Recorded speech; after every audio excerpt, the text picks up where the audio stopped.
Hi, I'm Deb Palm, and guess where we are today? We're at the Garden of the Gods in Colorado Springs, and I'm really excited because it is so beautiful. We watched the sunrise this morning, and shining off those rocks, it was stunning. But we're here today with Bret, who's a park ranger here. We're a city park with the city of Colorado Springs. Wow. So we're a free park, a lot of grandeur and beauty and nature and wildlife. Really good location, located in city limits. This is the Perkins Central Garden Trail, and it is 1.5 miles if you do all of it. And then it takes you right around. It does a nice loop and come right back to where you start. Parking ramps accessible for chairs like these. All right, well, let's get started and look at some sights. That sounds great. Perfect. Now, you said coyotes come through here. We do see coyotes in the park. We have a family that lives here. Okay. And so they're seen around. Sometimes they generate reports of mysterious beings like the chupacabra. For a while there, they did fight some mange and they lost their hair. And a coyote with no hair looks a little different. So I would guess you have fox here too. I mean, everything We do have fox. in Colorado. We'll have the very rare red fox. And we have gray fox as well. Yeah. I have not seen a gray fox. That's interesting. We have red foxes at the farm. Yeah, I see red fox that in be town different? quite a bit, even just blocks away from the park. Now there was something moved in the bushes here, so there's a rabbit or maybe some small mammal hanging out in here. So keep your eyes open as we go by.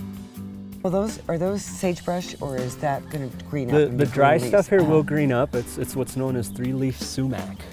Leaf sumac. Yeah, it has the nickname skunk bush because the leaves can Get a get pretty picture of pungent. that. Some prairie falcon Look at her. activity going Yeah. on. They're irritated. They know we're talking about them. Well, they're in love. Is that it? Yeah. If you have a good eye, up on the rock here, there's a prairie falcon perched. Next time we're going to get segways. Ah, yeah. yes. Yeah. Yeah, the Segway tours are offered out of the Visitor and Nature Center by a company wow. called Adventures Out West. Okay. And so they do them year-round. They do them out of the Visitor Center during the summer mostly.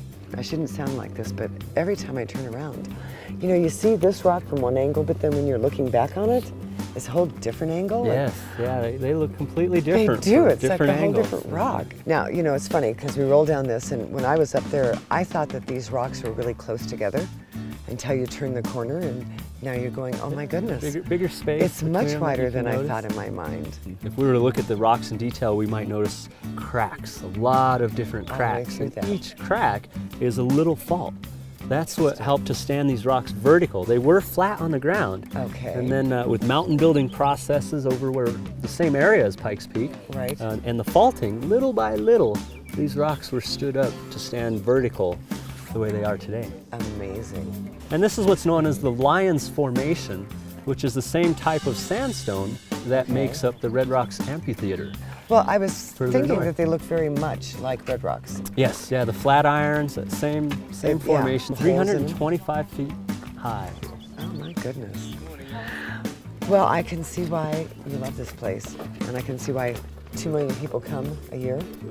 Yes, I'm yeah, we're impressed. We're a nice little gem, definitely worth the visit. If you're anywhere within a day's drive, you gotta should do come this. see the Garden of the Gods. It's worth it. And the Yeah. cool thing about it is, if you can't walk, if you use a wheelchair, don't use a wheelchair, get a scooter, because you don't want to be pushed through this either. This would be a heavy walk. Well, you know, even with just a wheelchair, I've seen a lot of people get around quite well on these trails and enjoy themselves. So, you know, there may not be too many places that you can get out, But this but I is think one. there are more than people realize, and so I think it's a great thing you're doing to help what I'm educate trying. people about these kind of spots. One of your other sets of volunteers. Yes. Now, we could go off the track, but we'll stay on the track. Yeah, we prefer people stay on trail. Keep those ecosystems. Yeah, we have an estimated 2 million visitors a year come to the Oh park. my goodness. And it's very important that everybody stays on trail. That's, well, otherwise you're damaging all of the wildlife. Yeah, it's and all pretty that. easy to see where people take shortcuts. Yeah, we've done pretty well with protecting and restoring the park.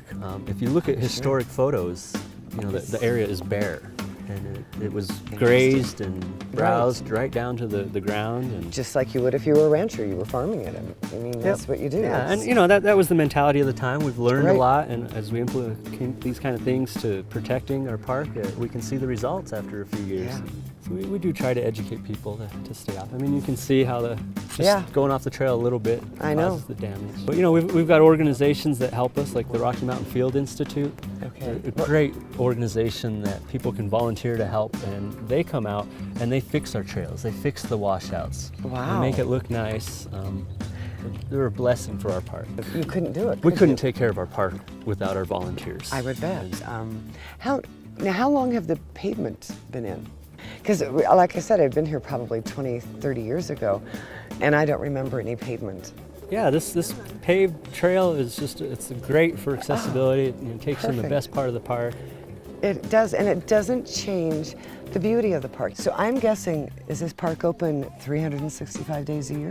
It is, yeah. You know, Like- every day the park is open and the public can come visit the Garden of the Gods. Okay. It does have hours, so you know, during the hours will change during the summer. Okay. But outside the summer, our typical hours are 5 a.m. to 9 p.m.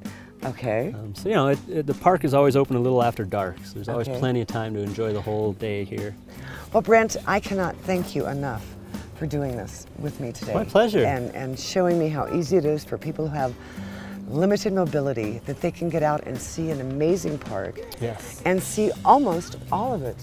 And I Really. will add that you can check out wheelchairs at the Visitor Center Oh, wow, at no okay. cost. That's really nice to know. So yeah, the Visitor and Nature Center off 30th Street.